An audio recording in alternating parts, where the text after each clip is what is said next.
र यहाँभित्र नेपाली फिल्म इन्डस्ट्रीमा भीष्म पितामहले चिनिने आदरणीय निरसा सरको घर हो। यहाँबाट हामी घरभित्र प्रवेश गर्न सक्छौँ। पर्खी बसेँ आउला भनी मेरो उठ्ने पालो, कुर्दा कुर्दै जिन्दगी नै भइगएछ कालो। ओहो जसले मलाई मोहनी लगायो। सरोज खनालजी त्यो फिल्मको लिड हिरो हो कि तपाईँ लिड क्यारेक्टर हो? तपाईँ बडा फटा मान्छे हुनुहुँदो रहेछ। यस्तो पनि हुन्छ कहिले? अलिकति निरसा हुँदाखेरि अलिक राजपरिवारको मान्छे नै आयो भनेर मानिस अलिक तर्सेने त्यस्तो पनि मैले सुने। तैँले जिन्दगीमा कहिले सुख पाइस् भने मलाई बिर्सनु। एकजना मन्त्री थिए अरे, ती मन्त्रीले फुटबल लाइभ गर्न पनि दिएका थिएनन् रे। ती मन्त्रीको नाम पनि आज सम्भवतः हामी खोल्नेछौँ। तर दरबार हत्याकाण्डको कारणले मेरो आमाको पनि देहान्त चाहिँ भएको। राजा वीरेन्द्रमाथि गोली चलाउने चाहिँ दिपेन्द्र नै हुन्।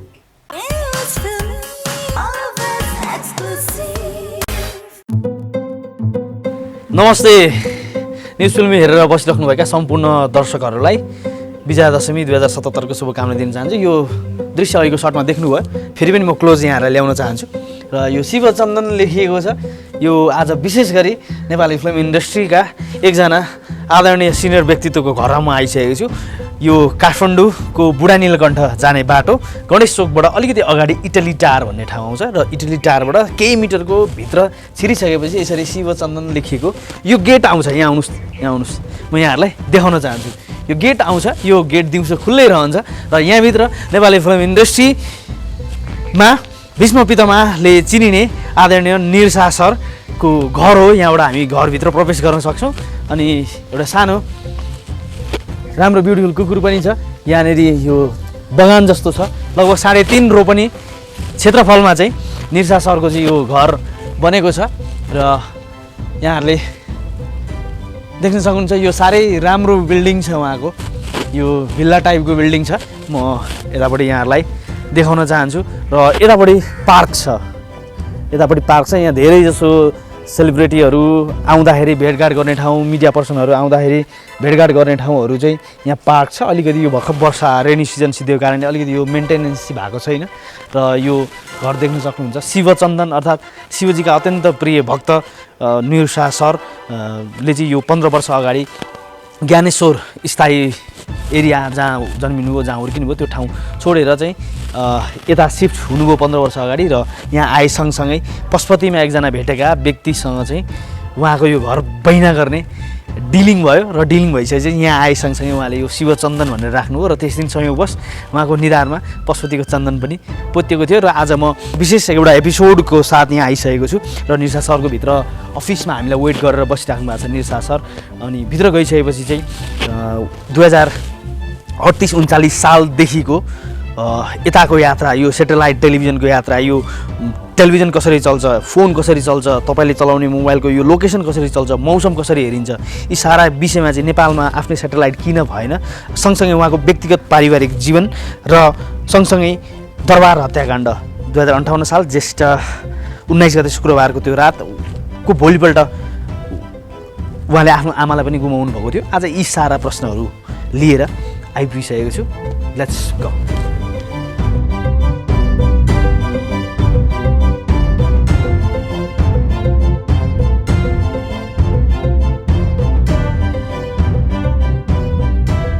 नमस्ते सर, आराम हुनुहुन्छ? ठिक छ, तपाईँलाई? एकदम ठिक। जमरा रोप्नुभयो? रोपेँ। यसपल्ट त टिका लाउन त आउँदैन होला मान्छेहरू? नआउनुहोस् भनेर आग्रह गरेको छु। हजुर। त्यो त्यति चाहिँ हामीले गर्नुपर्छ होला जस्तो लाग्यो। हजुर। यसरी जम्मा हुने, भेला हुने त्यो समय होइन अहिले। हेल्दी हुनुहुन्छ? अहिलेसम्म त ठिकै छ अनुपजी। हजुर। बिचमा एउटा घटना घट्यो नि 4-5 वर्ष अगाडि, त्यस पछाडि त केही हार्टमा कुनै प्रब्लम छैन? त्यसपछि के पनि भएको छैन। त्यसपछि जीवनको हजुर चाहिँ पुरा तौर तरिकै नै परिवर्तन भयो नि। हजुर। माने अर्कै किसिमको जीवन बाँच्न थालियो। यो हार्ट एट्याक भएपछि हजुर हार्ट एट्याक हुनु अगाडिको जीवन र हार्ट एट्याक भइसकेपछिको जीवनमा धेरै ठुलो चाहिँ परिवर्तन आयो अलिकति जीवन जिउने तरिका प्रकाश थापालाई बाघ भन्थे अनि जङ्गलको अर्को सिंह यहाँलाई भन्थे मानिसहरूले प्रकाश थापालाई यहाँलाई चाहिँ सिंह पनि भन्थे यहाँ आउने बित्तिकै अलिकति मान्छेहरू अलर्ट हुने अटेन्सनमा हुने त्यो घटनापछि अलिकति लोयल हुनुभएको हो या अलिकति फ्रेन्डली हुनुभएको रमाइलो गर्ने बढी सबैलाई समान तरिकाले उ गर्ने पहिले आउँदाखेरि अलिकति निर्सा आउँदाखेरि अलिक राजपरिवारको मान्छे नै आयो भनेर मानिस अलिक तर्सेने त्यस्तो पनि मैले सुने त्यो होइन के वास्तवमा होइन प्रकाश थापाजी काममा असाध्यै कडा हुनुहुन्थ्यो एक प्रकारले हाम्रो गुरु नै हुने उहाँ हजुर थुप्रै कुरा सिकाउनु भएको छ उहाँले हामीलाई काममा असाध्यै स्ट्रिक्ट हुनुहुन्थ्यो त्यो कारणले गर्दाखेरि उहाँलाई ओहो बाघ जस्तो हुनुहुन्छ भनेर चाहिँ मान्छेले भने होला नि होइन अब जहाँसम्म मेरो कुरा छ मलाई चाहिँ आफू बाघ जस्तो भएको सिंह जस्तो भएको त्यस्तो लाग्दैन उपमा मन पर्दैन यहाँलाई उपमा मलाई ठ्याक्कै मन पर्दैन नि तर तपाईँ एउटा लिरिसिस्ट पनि हो स्टोरी राइटर पनि हो साहित्यिक व्यक्तित्व कसैले मेटाफोर दिएर केही दिनु भनेको त राम्रो पनि हो नि मनदेखि दिनु अहिले जस्तो यहाँ माया गरेर दिएको कुरा त म ग्रहण गरिहाल्छु नि जस्तो पछिल्लो समय यहाँलाई अब भीष्म पितामह भनेर पनि भन्ने गरिन्छ होइन एउटा साथीहरूले त्यसरी सम्बोधन गर्नुहुन्छ मलाई हजुर थुप्रै यस्ता मानि निकनेमहरू छ मेरो होइन हजुर के थियो युवा अवस्थाको भनिदिनु त अलिकति अब मलाई त सानै केटाकेटीदेखि नै साराले बोलाउने राजा भनेरै हो नि हजुर तर त्यो कस्तो भनेदेखि त्यो माया गरेर बोलाएको हो त्यो के हजुर जस्तो हामीले आफ्नो घरको सानो बच्चालाई केटाकेटीलाई पनि माया गरेर मेरो राजा भन्छौँ नि हो त्यही कारणले होला माने टोलमा अब हामी त सानो छँदाखेरि ज्ञानेश्वरमा सानो गौचरणमा खेलेर हुर्केको न हो त्यो गौचरणमा खेल्न आउने जति सबै साथीहरूले मलाई त्यही भनेर बोलाउँथे त्यो नामै मेरो झन्डै झन्डै राजा जस्तो भइसकेको थियो क्या घरमा पनि राजा भनेर सम्बोधन हुन्थ्यो बुवाले त राजा भनेर सम्बोधन गर्नु बुवाले पनि गर्नुहुन्न थियो के भन्नुहुन्थ्यो यसलाई मलाई थरी थरीका नामले सम्बोधन गर्नुहुन्थ्यो मेरो कुनै त्यस्तो माताजी पिताजीहरूले होइन अब आमाले त मलाई नामै काटेर बोलाउनुहुन्थ्यो हजुर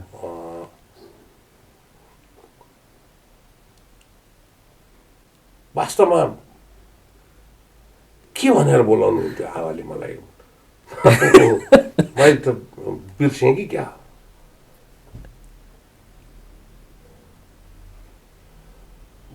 मेरो पिताजीले मलाई चुलबुले भनेर बोलाउनुहुन्थ्यो मेरा दाजुहरूले मलाई भुन्टे भनेर बोलाउँथे आमाले पनि भुन्टे नै भनेर बोलाउनुहुन्थ्यो पक्का पक्का कति वर्ष भयो आमा र बुवालाई गुमाउनु भएको यहाँले अब 38-39 सालतिर पिताजीलाई गुमाएको हुँ आमालाई त अब सजिलै छ नि हिसाब राख्न 2058 जेठ 20 गते 19 गते राति शुक्रबार 19 गते राति मैले मेरो परिवारको अरू सदस्यहरूलाई गुमाएको मैले आमा गुमाएको चाहिँ त्यसको भोलिपल्ट 20 गते जो दरबारसँग रिलेटेड रहेको प्रतिवेदन जुन आयो नि त्यो प्रतिवेदनमा चाहिँ दिपेन्द्रले नै हत्याकाण्ड गराएको भनेर आयो नि त हो त्यो विषयमा तपाईँको समर्थन छ अब मैले पनि जतिजना मानिसलाई सोधेँ त्यो त्यो घटनाको दिन त्यो चाहिँ पार्टीमा उपस्थित भएका केही व्यक्तिहरूलाई मैले सोधेको छु र ती सबैले राजा वीरेन्द्रमाथि गोली चलाउने चाहिँ दिपेन्द्र नै हुन् भनेर भनेका छन् तपाईँको मुवा पनि त्यही हुनुहुन्थ्यो मेरो मुवा त्यहाँ हुनुहुन्थ्यो बाहिर हुनुहुन्थ्यो घरमा हुनुहुन्थ्यो त्यो घटना सुनेपछि त्यस्तो भयो उहाँले भोलिपल्ट यो घटना घटेको भोलिपल्ट भनेपछि शुक्रबार राति यो घटना घटेको हो। हजुर शनिबार 3 बजेतिर उहाँलाई चाहिँ यो घटनाको बारेमा कसैले जानकारी गरायो होला भन्ने हाम्रो अनुमान छ। किनभनेदेखि त्यो सुन्ने बित्तिकै उहाँ चाहिँ त्यो सक्ड भएको स्टेजमै उहाँ चाहिँ बित्नुभयो। भनेपछि आधा सेकेन्डभित्र नै उहाँ चाहिँ पिइरहेको चियाको कपलाई टेबलमा राखेर यसो गर्नुभएको, उहाँ चाहिँ उहाँको देहान्त भयो। म त छाउनी अस्पतालमा थिएँ। मलाई मेरो श्रीमतीले फोन गरेर खबर गरिन् अनि म छाउनी अस्पतालबाट चाहिँ आएको। त्यो शुक्रबारको अघिल्लो रात कुनै फिल्मको पार्टीमा हुनुहुन्थ्यो तपाईँ? के सब मैले त्यो शुक्रबारको राति यो घटना भएको दिन हामी केशव भट्टराईजीको सिनेमाको 51औं दिनको चाहिँ सेलिब्रेसनमा थियौँ नि चलचित्र विकास कम्पनीमा।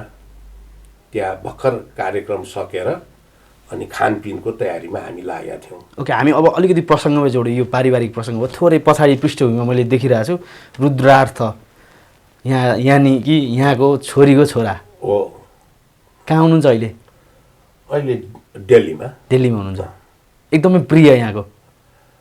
अब नातिहरू प्रिय हुँदा रहेछन्। यहाँ पनि छ, यहाँ पनि छ। दसैँमा आउनुहुन्न? फ्लाइटै चलेको छैन। हजुर, दिल्लीबाट त फ्लाइट आएको छैन नि। छैन। अनि यो बाटो अब गोरखपुर भएर लखनऊ हुँदै अथवा उता बागडोग्रा भएर भद्रपुर हुँदै लामो चाहिँ यात्रा नगर्नु भनेर मैले भनेको छु। स्कुल त बन्द छ, मसुरीमा पढ्छ 9 क्लासमा। अहिले मेरो छोरी त्यहीँ छ नि। हजुर, त्यहाँ रिसर्चर र युनिभर्सिटीमा पढाउँछ भने मेरो छोरीले आमासँग छ। सानोमा त्यो भाँडाकुटीहरूलाई चाहिँ क्यारेक्टर बनाएर प्ले गरेको भन्ने सम्झना एउटा यहाँको रहेछ। बाल्यकालमा फर्काउँदाखेरि, नातिको उमेरमा फर्काउँदाखेरि कोखाई भन्दै खुवाउनुहुन्थ्यो आमा, ताते ताते गर्दै हिँडाउनुहुन्थ्यो बाबा। आज आमा र बुवालाई कसरी सम्झिन चाहनुहुन्छ यो दसैँको बेलामा? यो दसैँको टिकाको दिन सबभन्दा पहिला मेरो टिका आरम्भ त्यही पिताजी माताजीको तस्बिरमा टिका लगाइदिएरै सुरु हुन्छ। मैले लगाइदिने गरेको छु।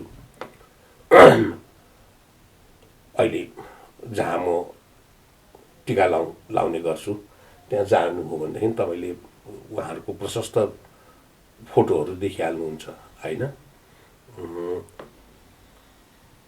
आमासँग म विशेष रूपले धेरै क्लोज थिएँ र उहाँलाई त म भयङ्कर मिस गर्छु।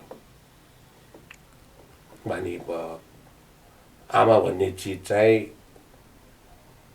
कुनै पनि अर्को कुराले रिप्लेस गर्न नसक्ने नै चिज हो।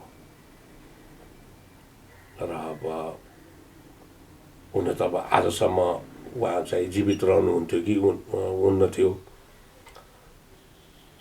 तर दरबार हत्याकाण्डको कारणले मेरो आमाको पनि देहान्त चाहिँ भएको हो। विषय प्रवेश गरौँ। मैले थोरै केही चिज लिएर आएको छु, त्यहाँ छ। जस्तो मैले पछिल्लो टाइम यो लकडाउनको पिरियडमा फिल्महरूको अध्ययन गर्दाखेरि यहाँको फिल्म हेर्न पुगेँ। 2टा फिल्म। बसन्ती एउटा रिमेक गर्न लागेको फिल्म रहेछ। बलिदान आजसम्मको नेपालको फिल्म इन्डस्ट्रीको हिस्ट्रीकै सबैभन्दा उत्कृष्ट फिल्म रहेछ। यसमा तपाईँको धारणा के छ? र सँगसँगै यो झन्डा छ, यो झन्डा देख्दा तपाईँ एउटा नेपाली आफूलाई यो झन्डा देख्दा तपाईँको मनोभाव के आउँछ? तपाईँ साहित्यिक व्यक्तित्व पनि। यो झन्डा मेरो प्राण हो। यो झन्डाको लागि म जीवनमा जस्तो सुकै आहुति दिन पनि तयार छु, जस्तो सुकै बलिदान दिन पनि तयार छु। यति प्रिय छ यो नेपालको झन्डा मेरो लागि र त्यत्तिकै प्रिय छ नेपाल पनि मेरो लागि। रातो र चन्द्र सूर्य। अब हामी हाम्रो राष्ट्र र राष्ट्रिय कुराहरूलाई असाध्य माया गर्छौँ नि, त्यसमा कुनै सन्देह नै भएन। त्यो त्यसरी माया गर्ने थुप्रै मान्छेहरू छन् यो देशमा, होइन? त्यो मध्ये एउटा म पनि। जस्तो सर अब म जोडिन चाहन्छु, यहाँका फिल्मको बारेमा त सबैलाई थाहा छ होइन, सीमित फिल्म छन् निर्देशन गरेको पनि, तर गीतहरू पनि रहेछन् असङ्ख्य रूपमा चाहिँ। आज असङ्ख्य रूपमा रहेछन्। आज त्यो गीतहरू हामी सुन्छौँ कता कता, तर स्रष्टाको नाम मेन्सन गरेको हुँदैन। त्यस कारण आज तपाईँको मुखबाट केही गीतहरू 8-10वटा गीतको ओपनिङ लाइनहरू म सुन्न चाहन्छु। शब्द हजुर मिल्छ भने अलिकति लयसहित। लय सहित 8-10वटा। जति चोखो जति निर्मल यो आकाशको पानी, हजुर होइन? यो त अब वासुदेवको लागि गीत भइहाल्यो। बादल बनाइदेऊ आकार बदल्न सकूँ, क्षमता दिलाइदेऊ जिउँदै म जल्न सकूँ, होइन? पर्खी बसेँ आउला भनी मेरो उठ्ने पालो, कुर्दा कुर्दै जिन्दगी नै भइगएछ कालो, गहराईमा डुब्दै नडुब डुबिसकेको छौ भने मोती नटिपी नफर्क, यो साँझ यो सुबास यो खुसीले रमाएको मन। हजुर अब यो धेरै छ, तर मलाई चाहिँ हाम्रो नेपाली चलचित्र उद्योगमा हजुर सिनेमाको लागि लेखिएको पहिलो पप गीत क्या, हजुर को हो जसले मलाई मोहनी लगायो भन्ने, हजुर त्यसले चाहिँ के हिस्ट्री बोकेको हजुर अनुभूति हुन्छ। किनभनेदेखि अब त्यो शुभ शम्भुको पहिलो सङ्गीतै भइहाल्यो। हजुर भनेपछि एक प्रख्यात सङ्गीतकार शम्भुजित बास्कोटा, जसको नाम बिना सङ्गीतको इतिहासै अधुरो हुन्छ। उहाँले चलचित्र क्षेत्रमा प्रवेश गर्नुभएको पहिलो, होइन? सुभाषजीसँग मिलेर सङ्गीतबद्ध गर्नुभएको। सुभाषजी पनि प्रख्यात सङ्गीतकार र ओम विक्रमजीले गाउनुभएको पहिलो गीत हो नि। हजुर ओम विक्रम विष्ट फिल्ममा हजुर हरिवंशजीले गाउनु भएको छ त्यो गीत। हजुर त्यो गीत भयो। अब थुप्रै छ। त्यो बसन्तीमा क्षितिजलाई जसरी आकाशले पनि पहाडले पनि अँगालो हालेको छ, मलाई बाँच्न प्राण मात्र होइन प्रेरणा चाहिन्छ भन्ने गीत गाउनु भएको छ अम्बर गुरुङजीले मेरो। हजुर बडा राम्रो। नारायण गोपालसँग कतिवटा गीत भयो यहाँको? 3टा। अघि एउटा भन्नुभयो, अर्को आँखैमा कसैको तस्बिर बसेछ, यो त हजुरले असममा लेख्या सोच्या गीत किलागलमा। अनि कहिले काहीँ महासु धेरै बेर हाँसु भन्ने छ एउटा। हजुर त्यो त उहाँको एल्बममै छ। उत्कृष्टताको हिसाबले अघि ओपनिङमा पनि मैले कुरा गरेँ, मेरो नजरमा मैले पछिल्लो टाइम अध्ययन गरेको बलिदानमा चाहिँ यहाँले खेलेको भूमिका प्रशंसनीय छ। छँदाछँदै बलिदान नेपाली फिल्म इन्डस्ट्रीकै सबैभन्दा उत्कृष्ट फिल्म हो, मलाई त्यस्तो लाग्यो। तपाईँ के भन्नुहुन्छ? उत्कृष्ट चलचित्रहरूमध्येको एउटा हो। सबैभन्दा बेस्ट चाहिँ कुन हो जस्तो लाग्छ यहाँको नजरमा? आजसम्म हेर्ने हो भने एउटै मात्र चलचित्रलाई त्यसरी औँल्याउन असाध्यै गाह्रो हुन्छ अनुपजी। हजुर त्यसका केही कुराहरूले उत्कृष्टता हासिल गरे हुनसक्छ, होइन? हजुर माने एउटै सिनेमाले सम्पूर्ण कुरामा उत्कृष्टता हासिल नगरे पनि हुनसक्छ नि। हजुर त्यस कारण यही एउटा सिनेमा चाहिँ सबभन्दा उत्कृष्ट हो भनेर भन्न गाह्रो हुन्छ। हजुर तर सबभन्दा उत्कृष्ट सिनेमा त पशुपति प्रसाद नै हो। यसमा त कुनै इतिहासकै आजसम्ममा मेरो दृष्टिकोणमा, माने मेरो दृष्टिकोणसँग सहमत हुनुपर्छ भन्ने छैन अरूलाई, र अरूहरूको दृष्टिकोणलाई विचार गरेर त्यसमा मैले मेरो सहमति जनाउनु पर्छ भन्ने पनि हुँदैन। हजुर भनेपछि मेरो आफ्नो नैसर्गिक स्वतन्त्रता त छँदैछ नि होइन। विचारको मन्थन न हो, विचारको मन्थन गर्दा विष पनि निस्किन सक्छ, अमृत पनि निस्किन सक्छ। मलाई चाहिँ त्यो सिनेमाका धेरै कुराहरू असाध्यै मनपर्छ कि त्यस कारणले त्यो एउटा राम्रो सिनेमा हो भन्ने मैले फिल गरेको छु। त्यस्ता राम्रा सिनेमाहरू अरू पनि छन्। हजुर उहाँकै दिपेन्द्र के खनालको होइन त्यो सिनेमा, हजुर अरू अरू फिल्महरू पनि राम्रो छ। तुलसी घिमिरेजीकै अरू फिल्महरू पनि राम्रा छन्। बलिदान पनि एउटा राम्रो चलचित्र हो। अब मलाई चाहिँ मैले काम गरेको नाटकहरू बढी मनपर्छ र मैले आफ्नो अभिनय यात्रामा एक किसिमको सन्तुष्टि प्राप्त गरेको चाहिँ हाम्रो कुमार नगरकोटीजीले लेख्नुभएको र हाम्रो बाथटब घिमिरे युवराजजीले निर्देशन गर्नुभएको बाथटब नै हो। ब्रिलियन्ट थियो, मैले पनि हेर्ने मौका पाएको थिएँ। Thank you. That's once in a life time. र त्यो यति गहिरो छ त्यो नाटक। हजुर त्यो जे हो त्यो होइन, जे होइन त्यो हो, र यो हो र होइनको बिचमा आफ्नो अस्तित्वलाई चाहिँ जोगाउन सक्नु त झन् कठिन कुरो हो। त्यो चाहिँ चुनौती त्यसका पात्रहरूले बेहोरेका छन्। त्यसकारण त्यसले सन्तुष्टि दिएको छ। बलिदानकै प्रसङ्गमा जान चाहन्छु। अर्जुनलाई पक्रेर चाहिँ यहाँले लगेको हुनुहुन्छ हरिवंश आचार्यजीलाई। त्यति बेला चाहिँ उनका बाउ आमाहरू भेट्न आउँदाखेरि चाहिँ केही संवादहरू चल्छ र तपाईँले छोरा होस् त यस्तो भनेर गाली गर्दै निस्केको त्यो डायलग सम्झिन सक्नुहुन्छ?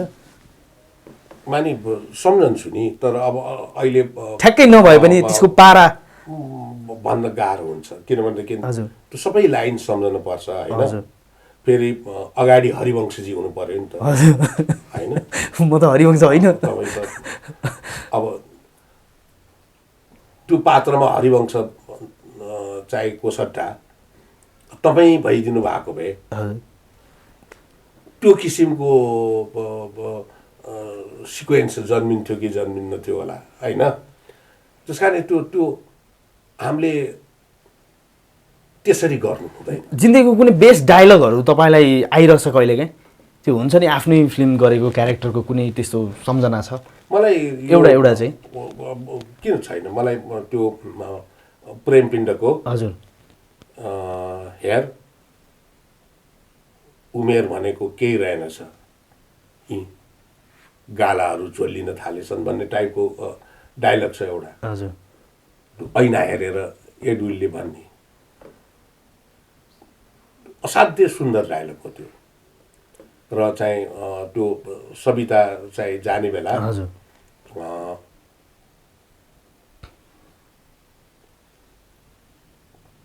एउटा साङ्गुरो गल्लीबाट बग्गी गइरहेछ त्यसलाई फर्काउने कुनै ठाउँ छ कि भनेर यताउति हेर्छु, छैन।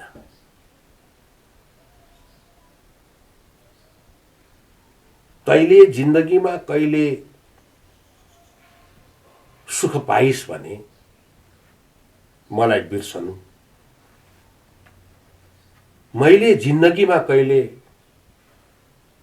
सुख पाएँ भने तँलाई बिर्सुला भन्ने टाइपको एउटा डायलग छ त्यो। त्यो पनि मलाई असाध्यै मनपर्छ।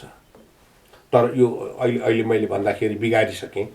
चाहिँ त्यो डायलग मुखाग्र भएपछि मात्र अनि भन्न सजिलो हुन्छ। पक्कै पनि धेरै धेरै धन्यवाद। त्यसो भए जोडिहाल्नुभयो प्रेमपिण्ड। सरोज खनालजी त्यो फिल्मको लिड हिरो हो कि तपाईँ लिड क्यारेक्टर हो हिरो? विवाद पनि भयो एउटा अवार्डको सिलसिलालाई लिएर। प्रेमपिण्डको हिरो त एडविल नै हो।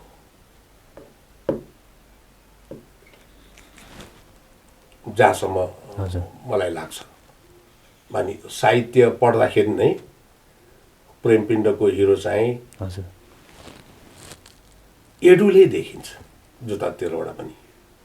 तर त्यसको असाध्य प्रमुख पात्र हो नकुल पनि।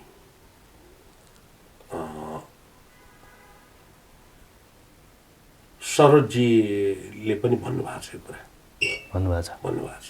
त्यो कन्ट्रोभर्सी हुनै नपर्ने कुरामा कन्ट्रोभर्सी गर्ने प्रचलन छ यहाँ, होइन? हजुर। अब हामीलाई त्यस्तो कुराले डिस्टर्ब गर्दैन। अब 2038, 39, 40, 41, 42सम्म फर्किन चाहन्छु, मूल विषयमा प्रवेश गर्न चाहन्छु। आदरणीय दर्शक, सेटेलाइटको भविष्य के छ त नेपालमा? सेटेलाइटको तयारीहरू के भइरहेछन् त? नेपाल टेलिभिजनको स्थापनाकर्ता आदरणीय निर शाह, जो साँचीको रूपमा हुनुहुन्छ, आज पनि साँची किनाराका रूपमा हामीसँग हुनुहुन्छ। सयौँ टेलिभिजनहरू अहिले खुलिसकेका छन्। त्यसमध्ये आधा टेलिभिजनहरू सेटेलाइटमा छैनन् भने आधा टेलिभिजनहरू सेटेलाइटमा छन्। वर्षेनी अर्बौँ पैसा सेटेलाइट खर्चमा गइरहेको छ। अहिले इन्डियाले एउटा सेटेलाइटको तयारी पनि गरिरहेछ र नेपाल पनि त्यसमा आबद्ध हुने कुरा चलिरहेछ। सेटेलाइटको विषयमा चाहिँ निर शाह सरले के अध्ययन गर्नुभएको छ, के थियो भविष्य, कति ढिलो भयो र नेपाल टेलिभिजनको स्थापना कालदेखि आजसम्म हामी थोरै फ्ल्यासब्याकमा जान चाहन्छौँ। एकजना मन्त्री थिए अरे, ती मन्त्रीले फुटबल लाइभ गर्न पनि दिएका थिएनन् रे, ती मन्त्रीको नाम पनि आज सम्भवतः हामी खोल्नेछौँ। अब यो विषय नि सेटेलाइटको विषय, विशेष गरेर ब्रोडकास्टिङ सेटेलाइटको विषय हजुर मेरो अध्ययनको विषय पनि हो। मैले यसबारे अध्ययन गरेको छु र यसबारे मलाई इन्ट्रेस्ट चाहिँ कुन बेलादेखि जागृत भयो भन्नु होला भनेदेखि जुन बेला नेपाल टेलिभिजनले आफ्ना सिग्नल्सहरू विदेशबाट नेपालभित्र आउन थाल्यो नि। सुरुमा त हामी बलम्बु अर्थ स्टेसनमा रेकर्ड गर्थ्यौँ, फुटबल त्यसरी नै देखाइएको होइन। त्यो गरे बापत विदेशी सेटेलाइट कम्पनीहरूलाई हामी निकै ठुलो रकम तिर्थ्यौँ। हजुर। मानि सेटेलाइटको महत्त्व टेलिभिजन प्रसारणमा पनि रहेछ भन्ने कुरा जुन दिनदेखि बुझियो, त्यही दिनदेखि यसबारेमा थप जानकारी हासिल गर्ने एउटा इच्छा जागृत भयो ममा चाहिँ। र झन् पछिल्लो समयमा गएर टेलिभिजन नै सेटेलाइट युगमा प्रवेश गर्यो नि। पहिला सेटेलाइट टेलिभिजन थिएनन्। टेलिभिजन सिग्नल्सहरू सेटेलाइटको माध्यमबाट वितरण गरिँदैनथ्यो, होइन? टेरेस्टेरियल लिङ्कबाट तपाईँ एन्टेना राखेर हेर्नुहुन्थ्यो नि घर घरमा।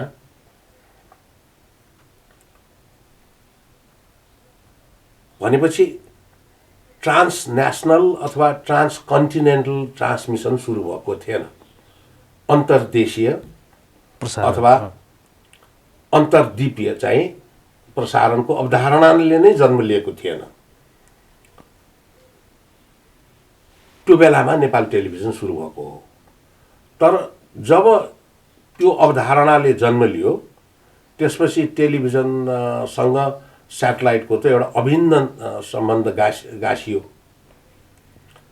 त्यसपछि चाहिँ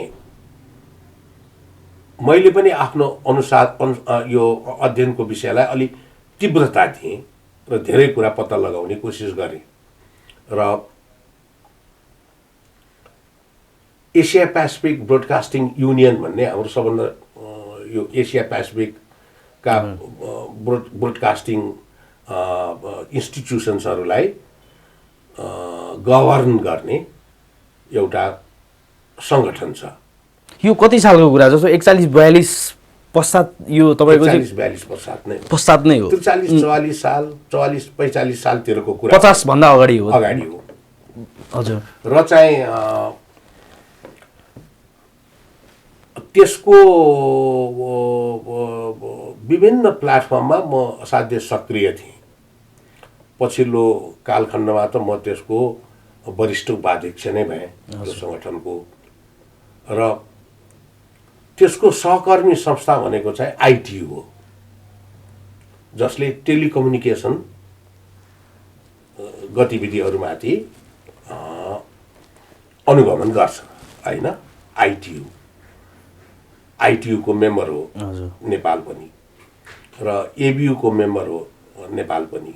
मानि सम्बन्धित संस्थाहरू जस्तो आइटियुको मेम्बर यो हाम्रो दूरसञ्चार त्यति बेलाको संस्थान, अहिलेको कम्पनी,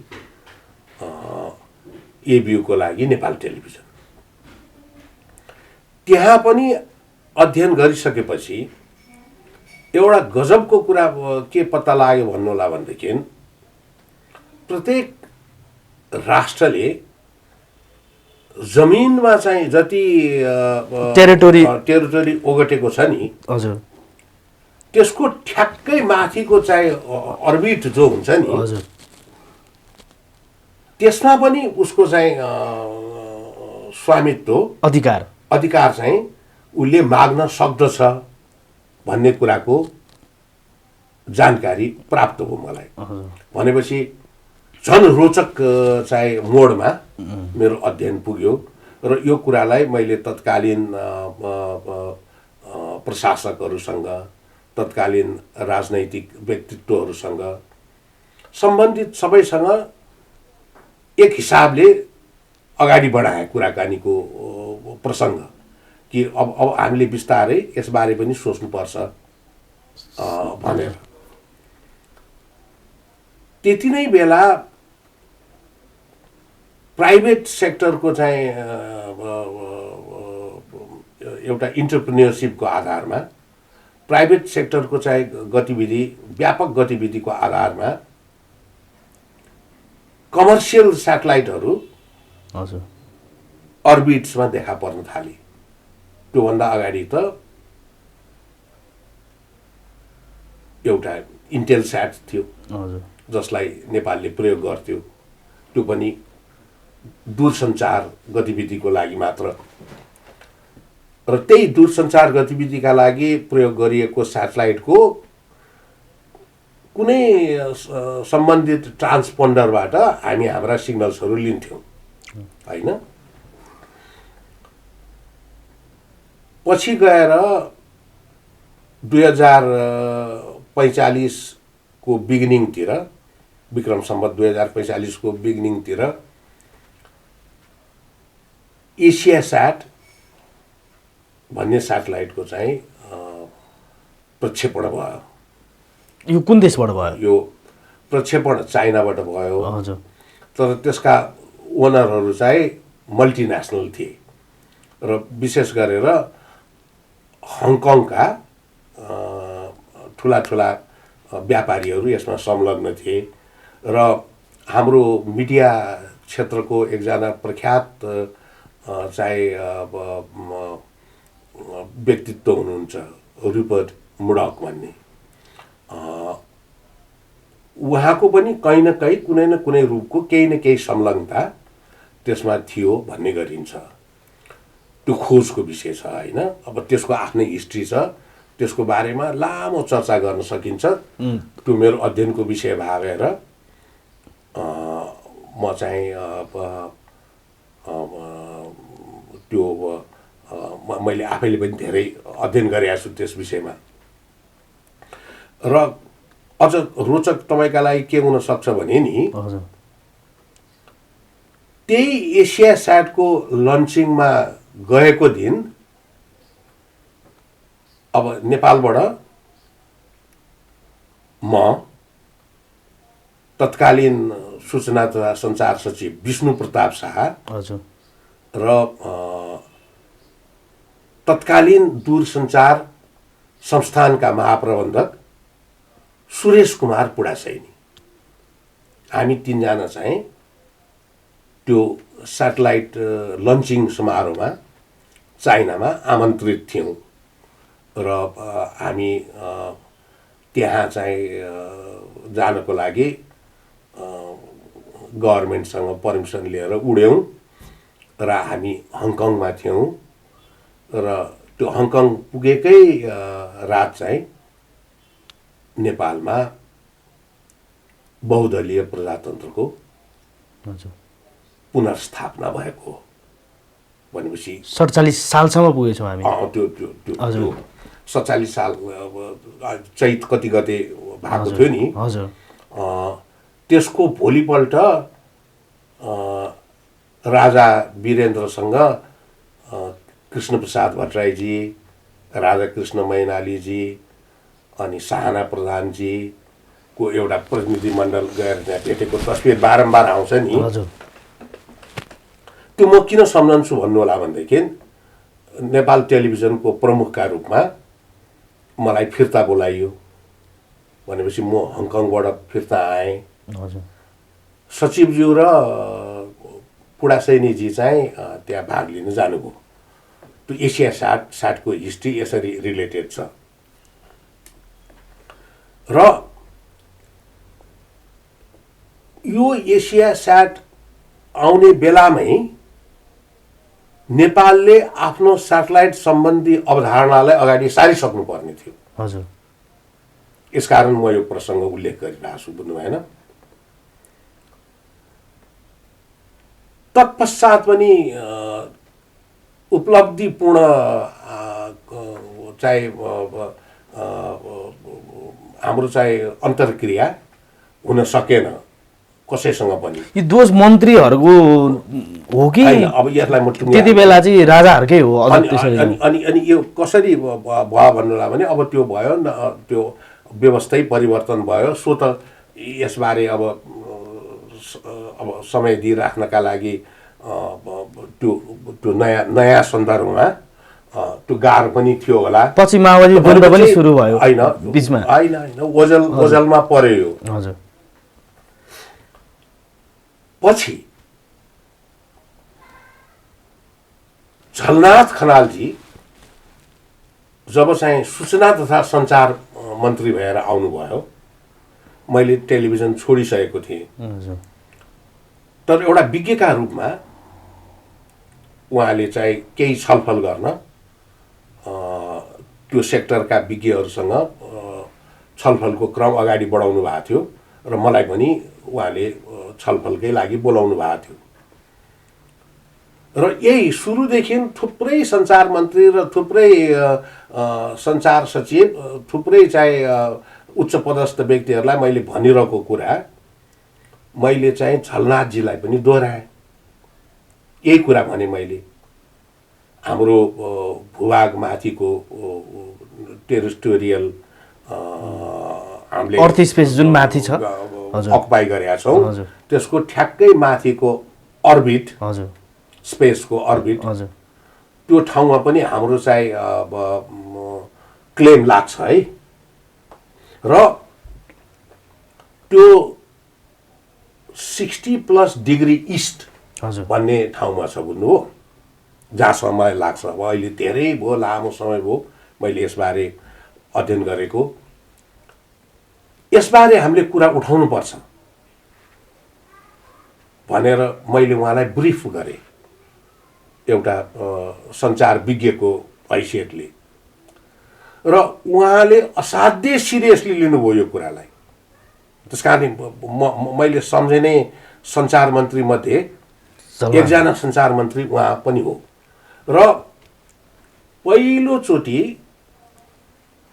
सञ्चार मन्त्रीका हैसियतले आइटियुमा सम्भवतः उहाँले चाहिँ यो प्रसङ्ग उठाउनु भएको हो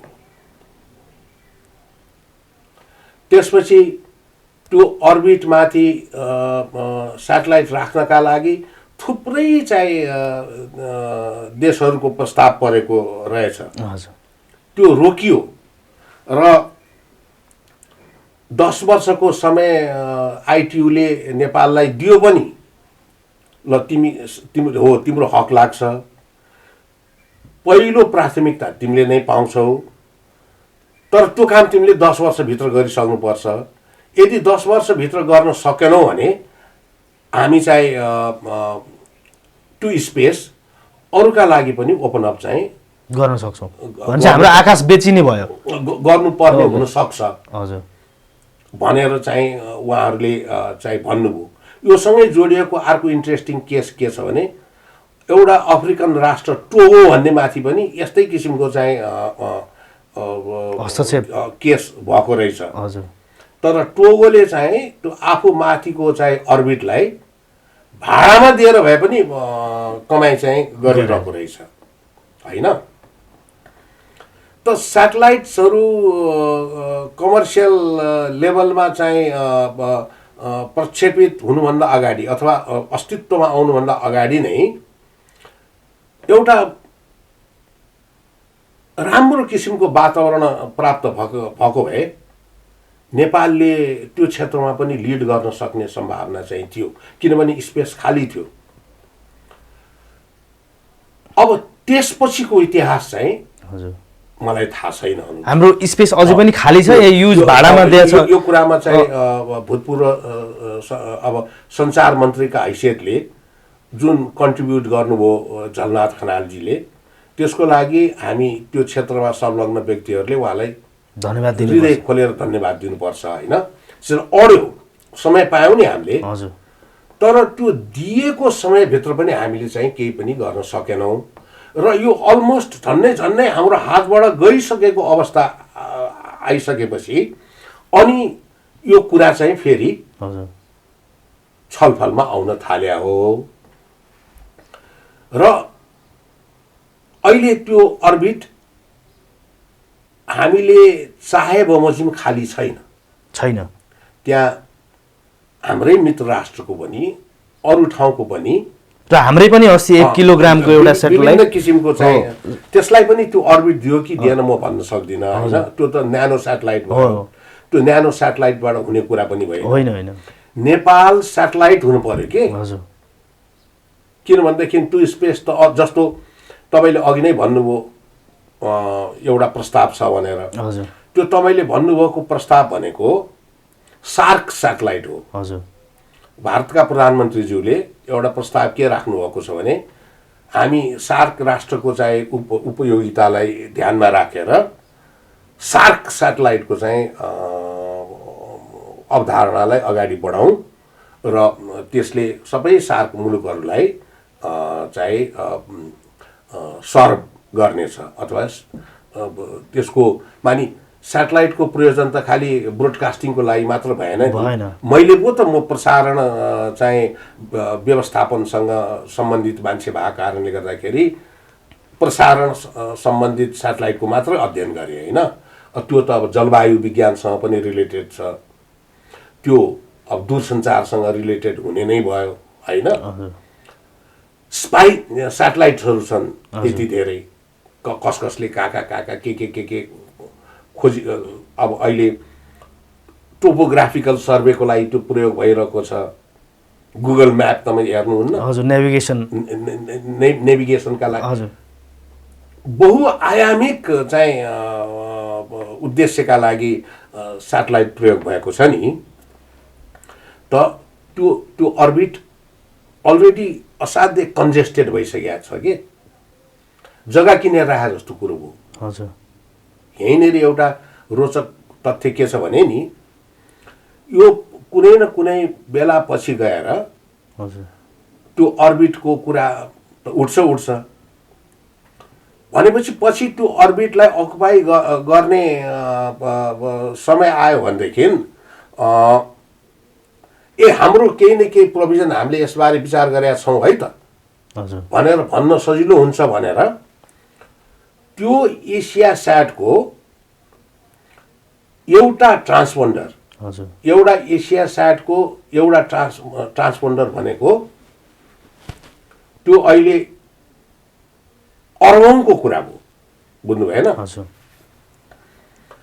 एउटा स्याटेलाइटमा 24वटा 26वटा 28वटा ट्रान्सपोन्डरहरू हुन्छन्, त्यो गिगाहर्जमा बाँडिएको हुन्छ। त्यो ट्रान्सपोन्डरको एउटा सानो सेगमेन्ट 1 गिगाहर्ज 4 गिगाहर्ज मेगाहर्जमा विभाजन गरेर लिएर हामीले हाम्रो स्याटेलाइट चाहिँ च्यानलहरू चलाइरहेको हो नि।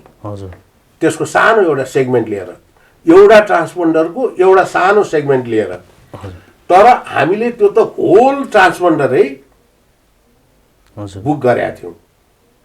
नेपाल सरकारले त्यो बुक गर्नको लागि जम्मा त्यसको कस्ट त्यति बेला $20,000 थियो जम्मा। अहिले 40 अर्ब। त्यो $20,000 चाहिँ नेपाल सरकारबाट अप्रुभ गराएर त्यसको अग्रिम चाहिँ एडभान्स दिनको लागि $5,000 अर्थ मन्त्रालयबाट स्वीकृत भएर पनि आइसकेको थियो। हजुर। त त्यो ट्रान्सपन्डर मात्रै बुक गरेर राखेको भए अहिले त्यो 40 देखि 50 अरबको भयो। त्यो जग्गा किनेर राखे जस्तो भयो। हजुर। त्यो काम चाहिँ मैले गरेका थिएँ तर भएन। त्यो एसिया स्याटमा हामीले त्यो बुक गरेका थियौँ। तर दुर्भाग्यको कुरो यो काम सम्पन्न हुन सकेन र हामीले ठुलो लस गऱ्यौँ कि न त्यही ट्रान्सपोन्डरै नेपाल सेटेलाइटको रूपमा कन्भर्ट हुने सम्भावना पनि रहन्थ्यो। त त्यसपछि हाम्रो चाहिँ यो एसिया स्याटको सक्सेस देखेर थाइल्यान्डका प्रधानमन्त्री हजुर सिनावात्रा थाक्सिन सिनावात्राजीले हजुर थाइकम भन्ने सेटेलाइट उडाउनु भयो। हजुर। जसले एक किसिमको मोनोपोली नै गर्यो नेपालमाथि होइन। हजुर। थाइकम अब अहिले त धेरैसम्म हाम्रो आकाशमा उड्यो। हाम्रो आकाशमा उडेन, उसले उसकै अर्बिटमा उडायो। तर हामी चाहिँ सबभन्दा नजिक त त्यसको नजिक पर्यौँ नि। कति डलर तिर्नु पर्थ्यो मन्थली चाहिँ नेपाल टेलिभिजनले र पछिल्लो टाइम यहाँ अध्यक्ष भइकन पनि त्यो के छ यो चाहिँ भन्न मिल्छ? त्यो सुरु किन नमिल्नु? सुरुको बेलामा त झन्डै $8,000-9,000 पर मन्थ तिर्नु पर्ने अवस्था थियो। त्यति महँगो थियो। त्यो घट्दै आएर अहिले त चाहिँ झन्डै $3,3500 पनि उपलब्ध। तर एचडी एमपेग 2बाट 4 एचडीमा टेलिभिजन गइसकेपछि अपडेट गइसकेपछि फेरि अहिले यो सेटेलाइट रेटहरू पनि बढी। सेटेलाइट रेटहरू मानि कस्तो भने तपाईँले जुन पैसामा हजुर 1 रोपनी जमिन पाउनुहुन्थ्यो नि हजुर अहिले त्यही किन्नलाई चाहिँ 40 पैसा चाहियो। आनाको लागि त्यति नै खर्च गर्नुपर्ने हुनसक्छ, तर त्योभन्दा बढी खर्च गर्नुपर्ने हुन्छ होइन। भनेपछि रोपनीमै हिसाब गर्नुभयो भने त त्यो पैसा धेरै बढ्या भयो। तर तपाईँ चाहिँ जब एचडीमा जानुभयो, तपाईँलाई डिजिटलमा जब जानुभयो तपाईँलाई थोरै स्पेस भए पुग्ने भयो नि। हिजो तपाईँले 5 लिनुपर्ने थियो भनेदेखि अहिले 1 लिए पुग्ने भयो भन्दाखेरि तपाईँलाई पर्ने कस्ट चाहिँ घटेको हो। त्यस कारण हामीले घटेको महसुस गरेका छौँ। टोटालिटीमा त एउटा ह्युज अमाउन्ट अफ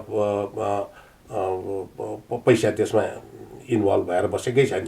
तर कस्तो भन्नु होला भनेदेखि हामी सरकारमै भएर पनि त्यो काम गर्न सकेनौँ। तर यही काम प्राइभेट सेक्टरका ठुला चाहिँ बिजनेस हाउसेसहरूले चाहिँ गरे के। त्यसको लागि मैले चाहिँ तपाईँलाई एसिया स्याटको अनि हाम्रो भूतपूर्व थाइल्यान्डको भूतपूर्व प्रधानमन्त्री थाक्सिन सिनावात्राको थाइकमको उदाहरणहरू दिएको हुँ होइन। अब यावत चिजका बावजुद अहिले जति पनि गतिविधि भइरहेको छ अब त्यो हुनै पर्ने गतिविधिहरू जति सक्दो। तर हामीले चाहिँ आफ्नै सेटेलाइट स्थापना गर्नमा ढिलो गर्नु हुँदैन। तात्पर्य भने यो तपाईँको यो हुनु त व्यक्तिगत कुरा हो। यो समाचारहरूमा पहिले पनि आएको थिए विश्वकप चाहिँ नेपालमा पहिलोपटक ल्याउँदाखेरि चाहिँ एकजना मन्त्रीले चाहिँ अवरोध गरेका थिए भनेर एउटा कतै समाचार मैले पढाएको थिएँ। त्यो कस्तो भन्नु होला भनेदेखि अब यो कहिलेकाहीँ त नराम्रा मानिसहरूको बारेमा होइन यसरी सिग्नल चाहिँ आउँछ भन्ने कुरामै विश्वास गर्नुहुन्न थियो उहाँहरू क्या। मलाई सबभन्दा त्यो आफूलाई चाहिँ अपडेट राख्न नसकेको हो नि। उहाँको अज्ञानताको कारणले गर्दाखेरि यो सेटेलाइटको केसमा पनि उहाँहरूकै अज्ञानताको कारणले गर्दाखेरि हामीले सफल भनिदिनुहुन्छ नाम मेन्सन गरिदिनु न। त्यो मेरो नैतिकताले दिँदैन अनुजी। उहाँ जीवित हुनुहुन्छ किन भनेदेखि किन नहुनु अब त्यो त्यो धेरै मान्छे छन् होइन, त्यसमध्ये एकजना त जीवित हुनुहुन्छ जस्तो लाग्छ, एकजना हुनुहुन्न। हजुर अब अहिले तपाईँ अब तपाईँले भिडियो खिचिरहनु भएको छ मलाई होइन, हजुर यसलाई तुरुन्त तपाईँले हेर्न सक्नुहुन्छ नि। हजुर यस्तो प्रविधि आयो, अहिले खिचेर अहिले नै हेर्न हेर्न सकिने प्रविधि आयो हजुर होइन।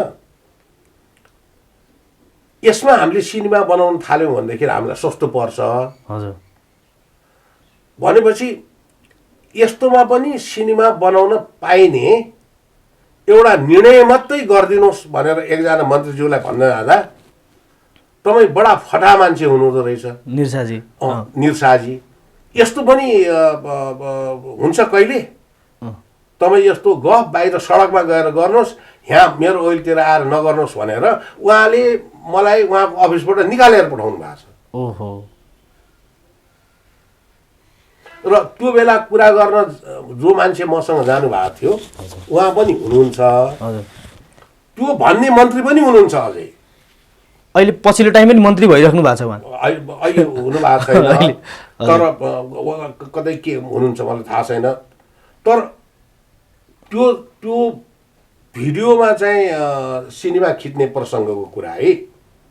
अब भिडियोमा त सिनेमा खिच्न सक्दैन भन्ने चाहिँ मन्त्री लेभलको अज्ञानता भएका मान्छेहरूले स्याटेलाइटबाट तस्बिर चाहिँ आउँछ भन्ने कुरामा त विश्वास राख्ने झन् कुरै भएन। भनेपछि त्यो स्याटेलाइटबाट तस्बिर आउँछ भन्ने कुरामा उहाँहरूलाई विश्वास दिलाउनका लागि असाध्यै ठुलो मेहनत गर्नु पर्यो नि। तर म त एउटा अनुशासित कर्मचारी शासनमाथि विश्वास राख्ने मान्छे हुँ होइन। अफिसमा काम गरेर बस्दाखेरि त्यसका केही गोपनीयताहरू हुन्छन्, उहाँहरूको नाम चाहिँ मैले फ्ल्यास गर्न मिल्दैन। भोलि मैले कुनै पुस्तक लेखेँ भने पनि त्यो गर्न मिल्दैन। हस्, जाँदा जाँदै एकचोटि दसैँको आशीर्वाद तपाईँको मुखबाट कस्तो हुन्छ त सुन्न चाहन्छु। यसपल्टको दसैँको आशीर्वादमा मन्त्र सहित आशिष सहित होइन, छुटाउनै नहुने कुरा भनेको नि कोरोनाले तपाईँलाई कतैतिरबाट पनि छुन नसकोस् भन्ने नै कामना गर्नुपर्छ हामीले सबैलाई होइन। तर माता भगवतीको करुणा चाहिँ तपाईँमा सदैव रहिरहोस् भन्ने कामना पनि गर्नुपर्छ। धन्यवाद। करुणा भगवतीको प्राप्त होस्, हजुर कोरोनाले कतैबाट पनि छुन नसकोस्।